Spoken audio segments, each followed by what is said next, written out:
The following program contains flashing images, which may affect viewers with photosensitive epilepsy. Rain. We're gonna get our airplane washed. Hail. I don't know how we get through here, Bill. Look out. We're sliding. Wind. Oh, no. On the brakes. In a heartbeat. He's gonna crash. Bad weather can turn an ordinary flight into a fight for survival. The pilots did their very best to recover from this situation, and it didn't work out.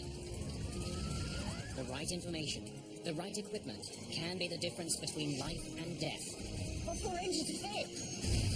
In a constant battle between the planes we fly and the weather that batters them.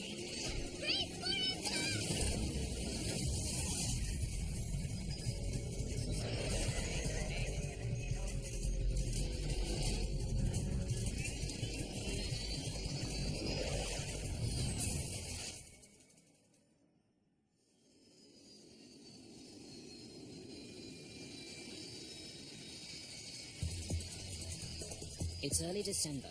A massive winter storm is pounding the eastern United States. This is a pretty interesting weather pattern we have for this time of year. We're getting a mixed bag of precipitation and weather across the eastern United States.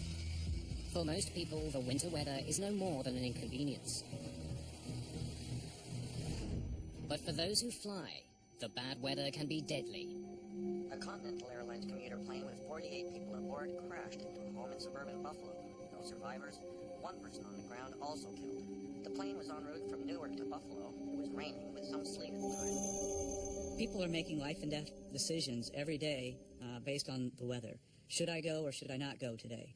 And once they're up in the air, how am I going to make a decision in the next 5 minutes that's going to keep myself, my passengers, or my aircraft out of harm's way? On this day, flights from New York to Houston have been delayed and cancelled. Thousands of travelers are affected. That's largely because the people in this room have decided that it is unsafe for pilots to fly in this weather. Our mission here is to provide safety and safe flying. This room is every pilot's first line of defense against getting caught in a storm. It's the federal government's Aviation Weather Center in Kansas City, Missouri. 24 hours a day, 7 days a week, the meteorologists in this room scan the skies across the United States for the kind of weather that can bring down a plane. The storm they're tracking today is just that kind of weather. We've got to keep our eye on every hazard and always be prepared for it to pop up. Today, the people who work here also have to find a way to keep planes out of the storms that are rolling through the south.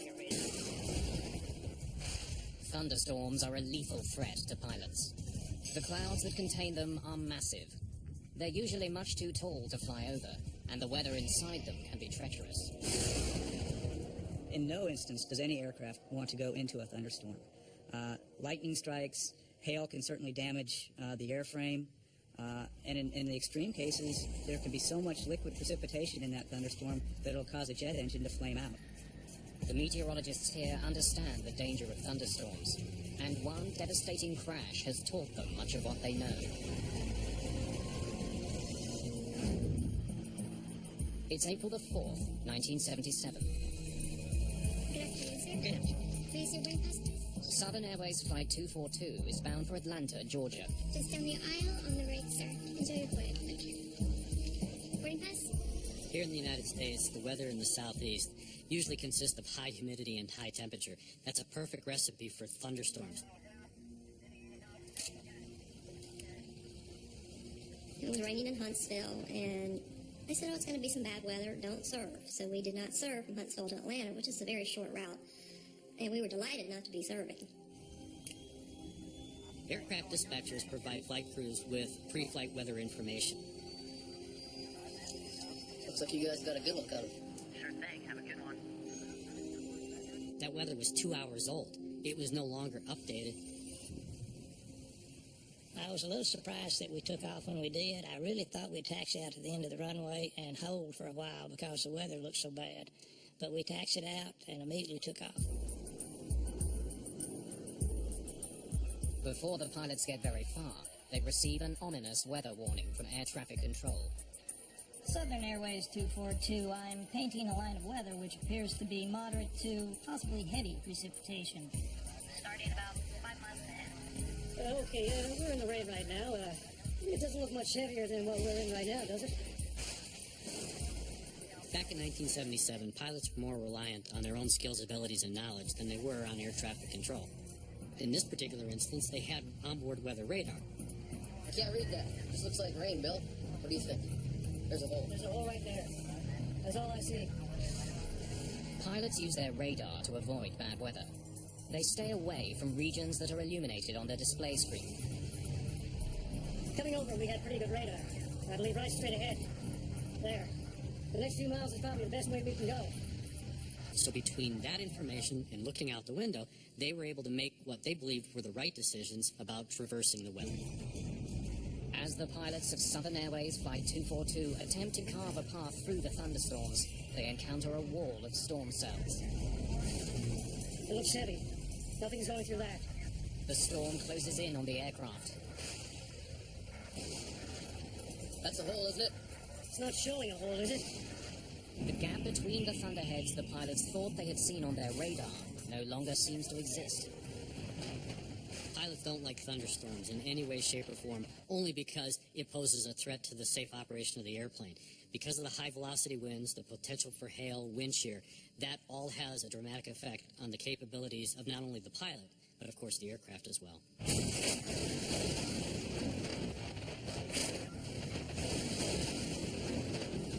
The hail was probably the loudest noise I've ever heard. It sounded like I was in a metal barrel with someone throwing rocks at me. The DC-9 plunges into the storm clouds. Which way do we cross here or go out? I don't know how we get through here, Bill. Enormous hailstones continue to pound the aircraft. You're just gonna have to go out. Yeah, right across that bed. All clear left, approximately right now. The pilots try to escape the storm.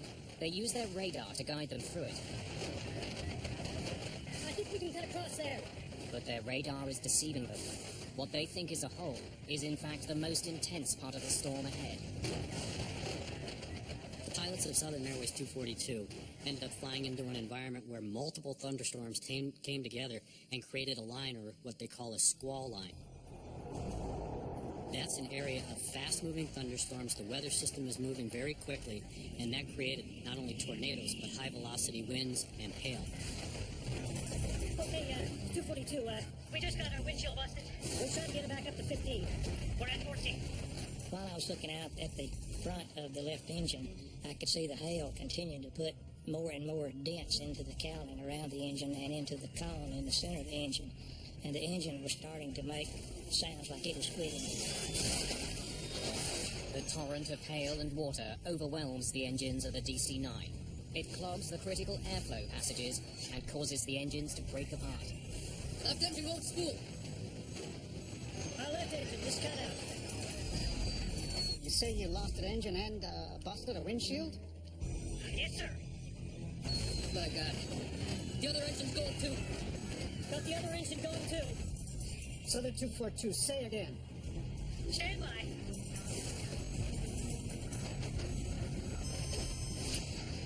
We lost both engines.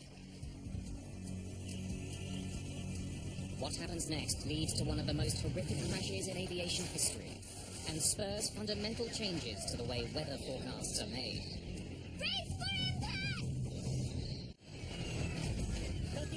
High above Georgia, Southern Airways Flight 242 is falling from the sky.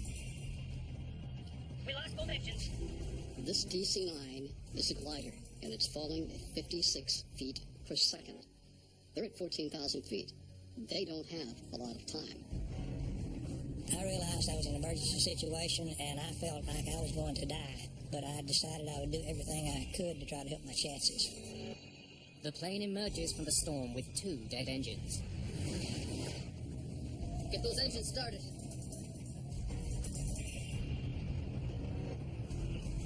Really have to find me a highway. Let's get the next clear open field. Go, Bill. Lyman Q is a young man who has just come back from the proving ground of Southeast Asia, where he was a naval aviator. He learned the niceties of landing on a rolling, pitching aircraft carrier in the South China Sea in the middle of the night. What he was confronted with right now was even a greater test, the greatest test he had ever confronted in his life as an airman. Flaps. We're down to 50. Unable to restart the engines, Lyman Keel prepares to land his aircraft on Georgia State Highway 92 without power. You want to land right over that guy? There's a car ahead. I got it. I got it now. I got it.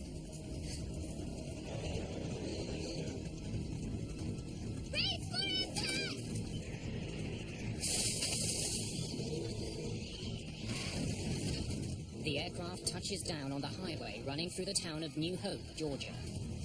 Before the plane completely stopped moving, there was fire blowing through the cabin. The plane clips a utility pole.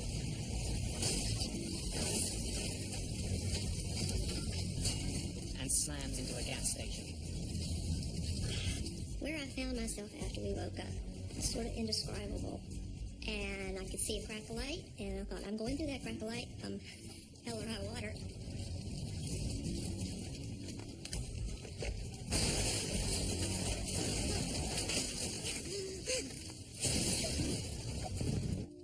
I saw a red reflection like fire in the door. That's when I saw what was happening. I saw smoke and fire. And the people that were coming toward me, they weren't screaming, they weren't yelling, they were quiet. I got back to the kitchen and I was just circled by people. They knew they were in a house, and I guess they felt safe, and they needed somebody to help them. And I'll remember to the day I died just staring there at the trees burning and pine trees burning and pieces of aircraft. It was so unreal. 22 people survived the crash of Flight 242. 72 people were killed. Southern Flight 242 crashed after the DC-9 jet lost power in both engines. The tragedy involving Flight 242 was avoidable had the crew been provided up-to-date weather information when they were in Huntsville. Had they had an understanding of the area of thunderstorms, how they were starting to come together, and how it was going to affect their route of flight, they probably either would have found an alternate place to go, or they would have stayed in Huntsville. The importance of timely weather information makes the Aviation Weather Center critical. After Southern Airways 242 crash in 1977, the NTSB, after their research, came out with two recommendations. One was to improve the resolution of the convective or the thunderstorm forecast information, and the other was to put Weather Service meteorologists in each of the air traffic control centers. And within a year, we did that. At the time of the Southern Airways crash, the Weather Center issued thunderstorm advisories every 4 hours. And in the United States, that's just too long of a window to capture the rapid development that we see in thunderstorms. So what they recommended, and which we have done ever since, is communicate to controllers and to pilots that are en route every hour, and if need be, we can do it in between those hourly observations if conditions are developing fast enough. As a result of the crash, the Weather Center created a new position. A meteorologist who does nothing but monitor the skies above the United States for thunderstorms. On this December day, the meteorologists tracking thunderstorms are very busy. Storms that had battered Atlanta are on the move. And you can see up in here, there's a minimum of aircraft, especially where those heavier storms were over eastern North Carolina. In addition to providing weather reports, the people here perform other crucial tasks. When the weather gets bad enough, they can also shut down huge areas of airspace. They do that by issuing warnings called SIGMETs. It's short for Significant Meteorological Information. It's an advisory to pilots to steer clear of the bad weather. Right now on radar. Once we become aware or are highly confident that there will be some dangerous weather, there's severe turbulence or severe icing, then we will issue what's called the SIGMET. Today's storms are so severe that the meteorologists at the Aviation Weather Center are declaring areas of airspace out of bounds for aircraft. We issued a large area from Norfolk down to the coastal waters of Georgia for severe thunderstorms. Issuing a SIGMET is simple. The meteorologists highlight the area that planes are to avoid on their computers. The information is passed on to dispatchers, air traffic controllers, and pilots around the country. Planes are diverted immediately. The SIGMET issued by the Aviation Weather Center affects hundreds of flights along the eastern seaboard. Once it's issued, pilots often have to find a way around the danger zone. It's no longer just a suggestion. There are legal consequences to people to adhere to what we've put out. They're just legally not allowed to go into that airspace while that SIGMET's in effect. Declaring a SIGMET has enormous implications. Shutting down a volume of space that's the size of, say, Georgia. So that severely impacts traffic. The FAA and the air traffic controllers now need to decide how they're going to, as a system, move these routes and these aircraft, which can be hundreds of them operating in this space, around this particular hazard over the next 4 to 6 or even longer hours. Planes can fly around the area affected by a SIGMET, but that increases travel time and costs the airlines in extra fuel. The alternative is to keep planes on the ground until the SIGMET is lifted. They may increase safety, but SIGMETs are a headache for airlines and air traffic controllers. It averages out about 7,000 planes to 8,000 planes at any moment being managed. And so when you start shutting down large areas of airspace, which we certainly can do on a very active thunderstorm day, it leaves very little operating room for air traffic controllers to put planes through. Technology allows the meteorologists here to keep planes away from dangerous weather. But in aviation, some of the most dangerous weather is all but invisible.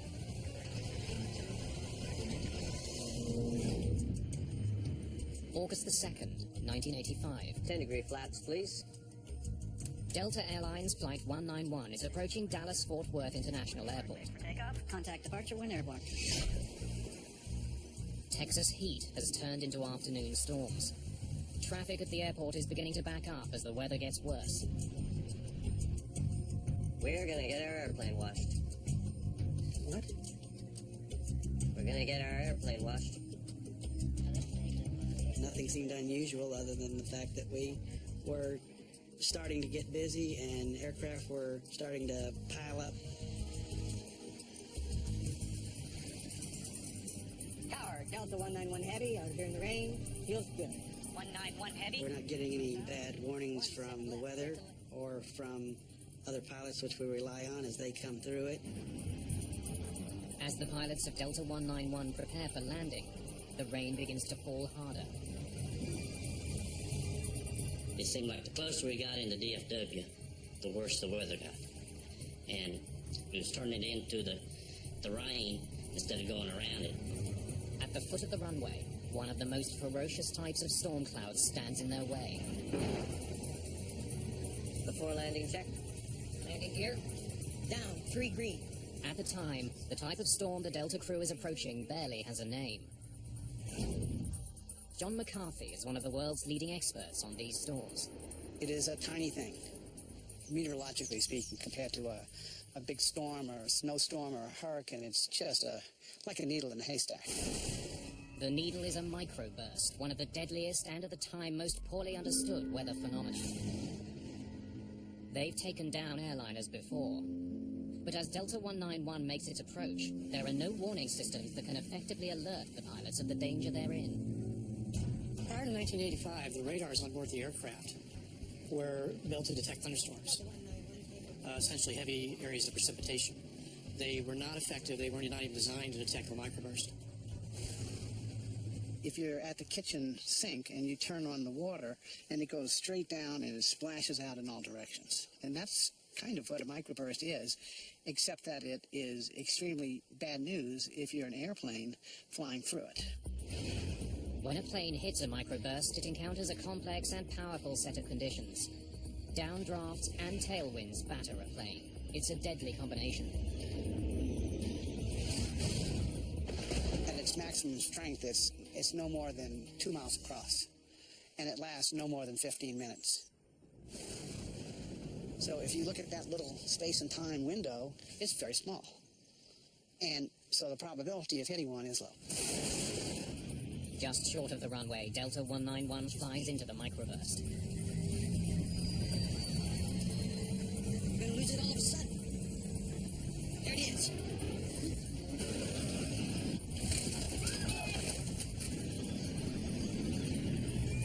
Push it up. Push it way up. Way up. Way up. Way up. pulled my seatbelt tight as I could, but at the same time, you could hear a pin drop. Nobody was talking. Hang on to the son of...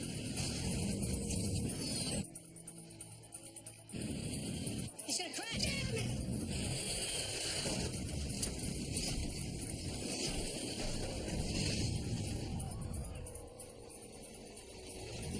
The pilots of Delta Flight 191 did their very best to recover from this situation, and it didn't work out. I must have caught sight of him just at the last millisecond, and he cartwheeled into the tank in just an instant, and then, of course, there was fire, not a ball of fire, but a wall of fire. It seemed like it was only a few seconds, 5 seconds at the most. I don't know how long it was. Everything would stop. Then all of a sudden you look up, and it's just nothing there. Everything's gone. You just see the whole big picture outside. Like the plane just opened up.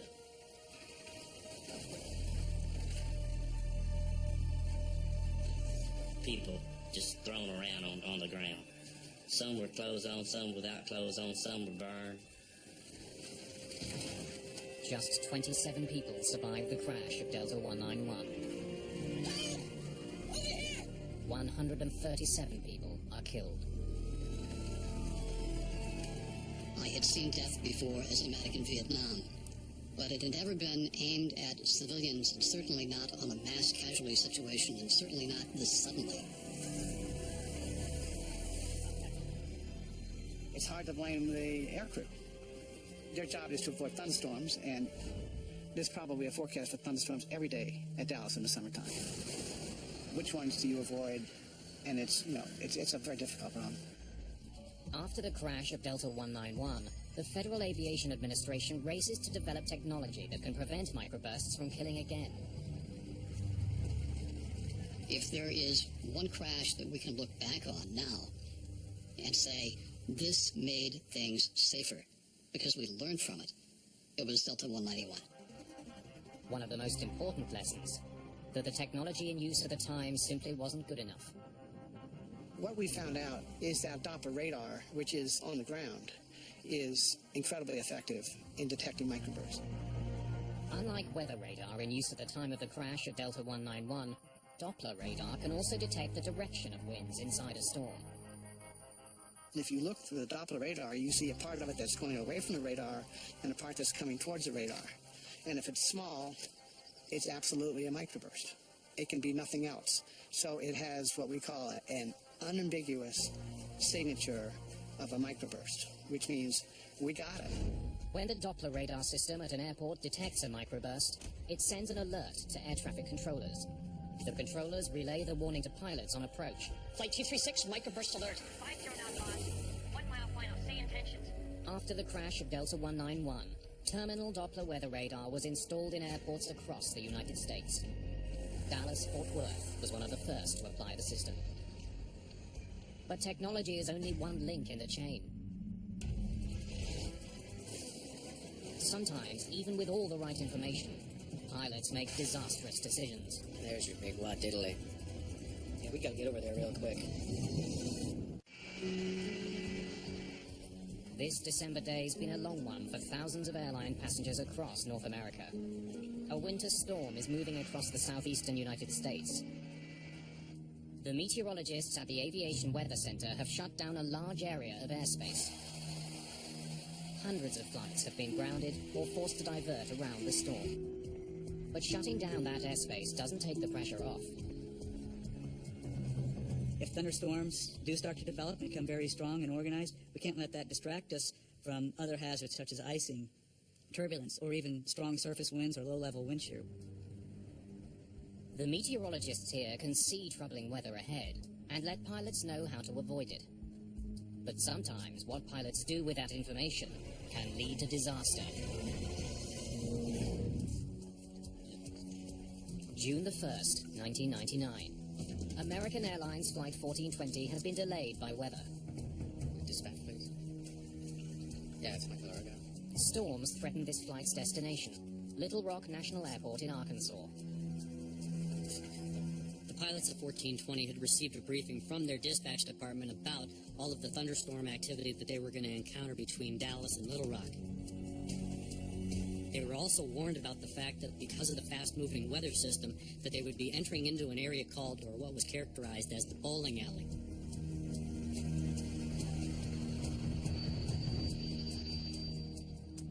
Two hours behind schedule, the pilots decide to make the flight.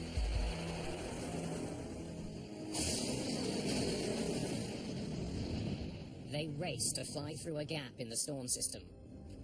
Whoa. Looks like it's moving this way, though. Yeah. Just some lightning.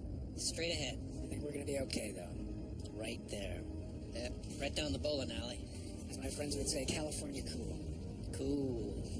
Peachy. Exactly. If they don't make it in time, they will either have to divert to another airport or land in severe weather conditions.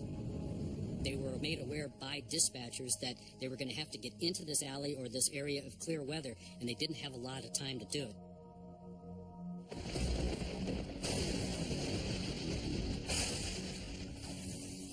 But as they near the airport, the weather gets even worse. American 1420, it appears we have the second part of the storm moving through. The wind now is 340 at 16 gusts 34. Okay, did you notice something? Did you see the airport there? Where? There, okay? Right. You're on a base for it, okay? It's right there. I'm on a base now? It's like a dog leg. We're coming in, and there it is, right there. I lost it. I don't see how we can maintain visual. The plane was rocking and rolling at that point. It was pretty doggone unstable. I don't know what made me aware, so doggone aware, that we were going to have a problem. I don't know what did that. One of the things that we analyzed was a statement by the captain that was recorded on a cockpit voice recorder. Yeah, I hate droning around visual at night and weather without having any clue where we are. They gave us an indication that they didn't have situational awareness. They didn't really understand the gravity of the environment that they were flying into. American 1420, right now we have heavy rain on the airport. I don't have new weather for you, but visibility is less than a mile. And the runway 48 RVR is 3,000. As the pilots of American Airlines Flight 1420 attempt to land, visibility has been reduced even further. The wind's now 350 at 30 gusts 45. Can we land? 030 at 45, American 1420. 3,000 RVR, we can't land on that. No, 3,000. What do we need? No, it's 2,400 RVR. Okay, right. Yeah, we're fine. The stress level of a pilot increases, especially in an environment where there's thunderstorms, only because multiple decisions are having to be made in very short periods of time. 15. Landing gear down. Lights, please. The pilots could divert to another airport, but they decide to attempt the landing. Air traffic controllers have detected a dangerous crosswind on the runway. Wind shear alert. Center field wind 350 at 32 gusts 45. North boundary wind 310 at 29. Northeast boundary wind 320 at 32. 1,000 feet. 20. 40 land. This is a can of worms. Wind is 330 at 28. I'm gonna stay above it a little. There's the runway off to your right. You got it? No. I got the runway inside. You're right on. I got it. Stay where I got it. Wind 330 at 23. Damn, we're off course. No, I can't see it. Way off. I can't see anything. Got it. With winds pounding the airport and the runway slick with rain, the pilots make their final approach. 40. 30. 20. 10.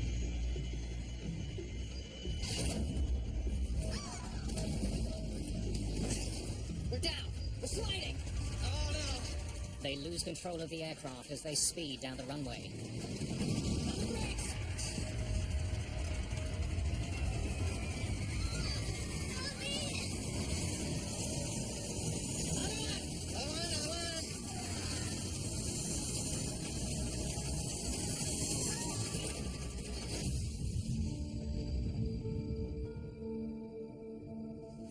The plane runs off the end of the runway, and crashes into several steel columns.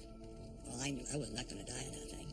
I got out of that plane probably in 10 seconds. It's like being in war. Go, go, go. But not everyone is so lucky. 11 people are killed in the crash of American Airlines Flight 1420, including Captain Richard Bushman.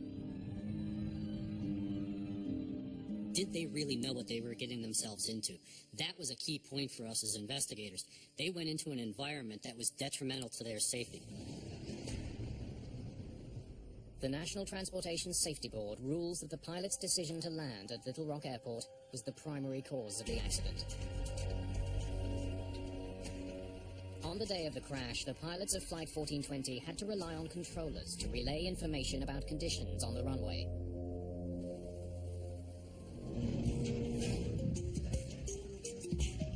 At the Aviation Weather Center, meteorologists are trying to get rid of that middleman.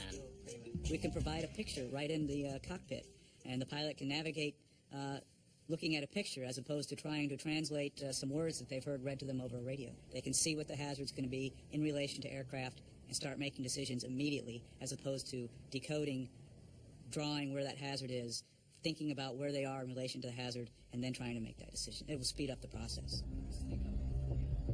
Throughout the day, meteorologists in this room have been tracking a band of fierce thunderstorms in the southern United States.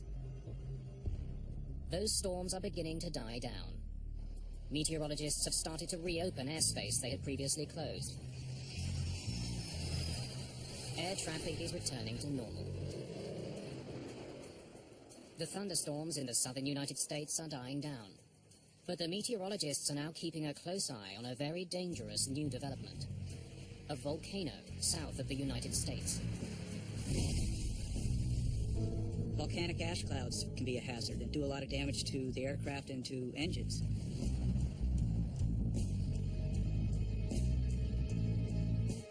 Nolan Duke is tracking weather over the Gulf of Mexico. This is Sulphur Hills. This is near Antigua and the Windward Islands, southeast of Puerto Rico, and it blew its stack. Soufriere Hills volcano has been venting ash for the past week. The volcanic ash cloud it's been releasing could prove deadly if pilots were to fly through it. The Aviation Weather Center has issued a SIGMET to keep planes away from the plume. We have 30,000 people living on platforms, drilling platforms out here at any given time. And they have 650 helicopters that fly every day up over the northern Gulf of Mexico, delivering people, materials, and food to keep these drilling operations going. We thought it would end yesterday, and they forecasted it to puff and disappear, but it's still going today. As long as we can see ash plume, we will continue to issue the SIGMET. Unlike ash that you might see in a chimney or after a fire in a forest, this is not soft material at all. This is very fine, ground-up particles of solid rock and minerals. But that fine dust has the power to stop a 300-ton airliner. On June the 24th, 1982, the devastating effects of an ash cloud took the crew of a British Airways jet completely by surprise. Barry and I were just sitting there minding the shop.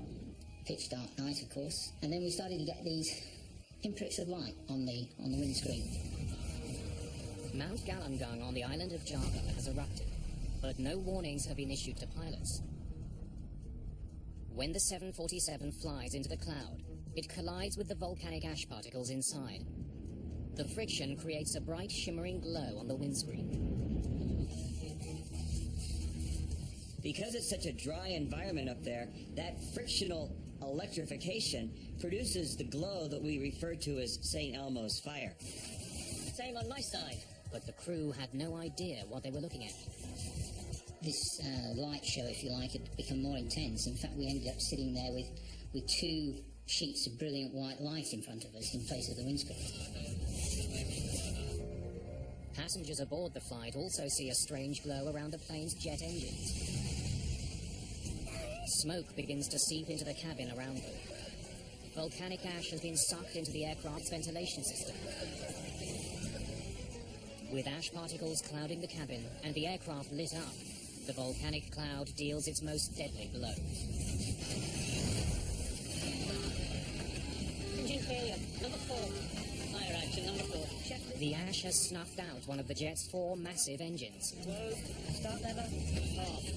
There were huge flames coming out of the back of the engines. 20, some people said 40 feet long, shooting out of the back of all the engines. Is it going to penetrate from the outside of the aircraft? Is it going to come into the cabin? Are we going to burn to death? Are we going to choke to death on the smoke?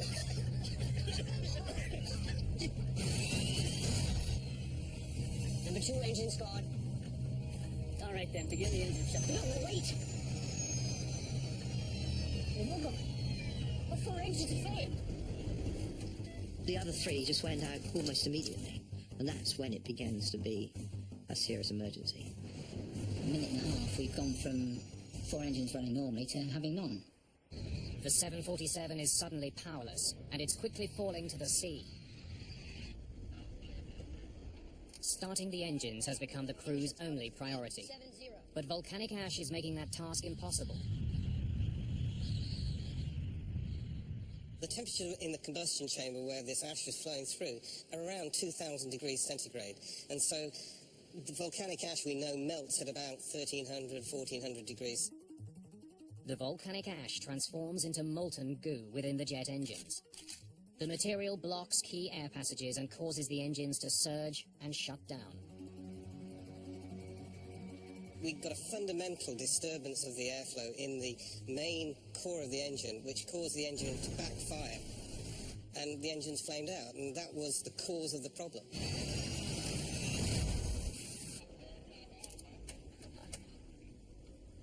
Roger, declare emergency.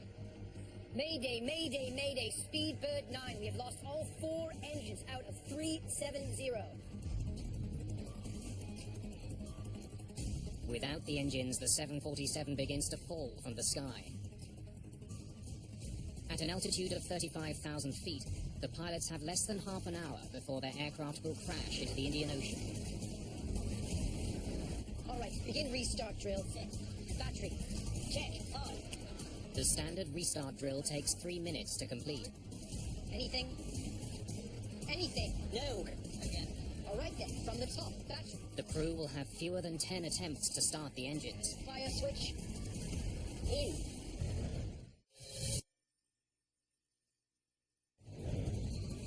British Airways Flight 009's dead engines are having an effect inside the cabin. The engines usually maintain air pressure. Without them, the pressure is dropping.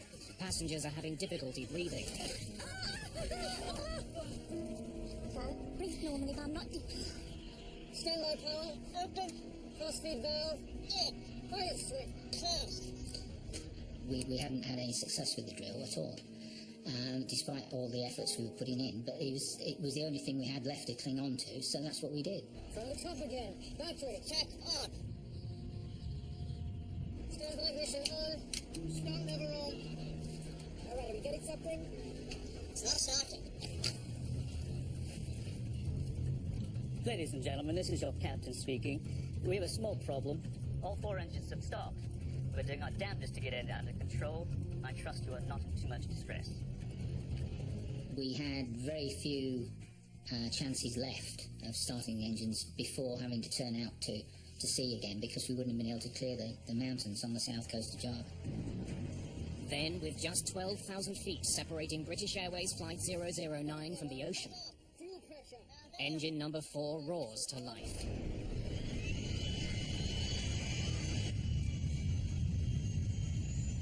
Engine 4, back online. The noise that a Rolls-Royce engine makes when it starts up is low rumbling noise, and it was just, well, it was wonderful to hear it. The glass now is half full, it's not half empty. We're now in with a real chance, and I'll tell you what, the 3 of us would have dragged that aeroplane around the whole island of Java. Cross lever. Closed. Start lever. Cut off. Fuel pressure. Available. Standby ignition on. Start lever on. Engine 3, back online. Do you believe it? Engines 1 and 2, both back online. The since you came out of the volcanic ash and the engines were not running, remember, so everything cooled down, it was enough for this stuff to break off and allow the engines to restart. We say, right, let's get this thing on the ground as quickly as we can. Ladies and gentlemen, this is your captain speaking. We seem to have overcome that problem and have managed to start all the engines.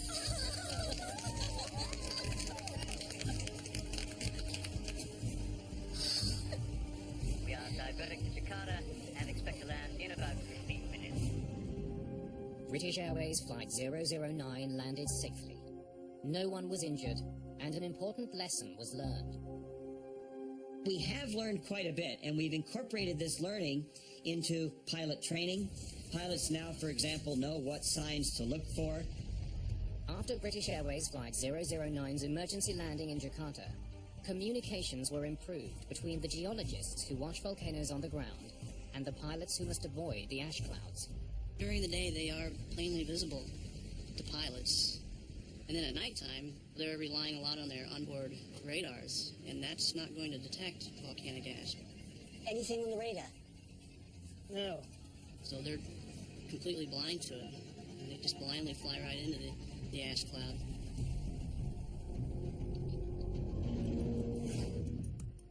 Today, meteorologists were forced to shut down airspace due to violent thunderstorms and volcanic ash.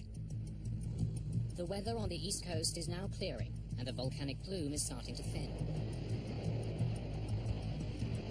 We never really seem to get a break where we can sit back and put our feet on the desk and relax. There's always something going, and there's always the next storm coming down the pipeline, and we got to address it. The next storm has begun to appear. Pilots in the Seattle region are calling in with reports of severe turbulence. Well, we've got two systems actually over the west that we're watching. One over now over Central California, and what looks like it's a little bit more powerful storm coming onshore into Washington and Oregon. That's certainly going to be our attention getter for the next day and a half. More than 1 million people got on an airplane on this stormy December day. Some planes were delayed, but there wasn't a single accident due to weather. That's the kind of result these meteorologists hope for every day. Ideally, we'd never have clouds or any type of hazardous weather for pilots, and everything be clear skies and smooth sailing. We're here to help people be safe, and when that duty calls, we're prepared. We'll catch our breath today and get ready for tomorrow.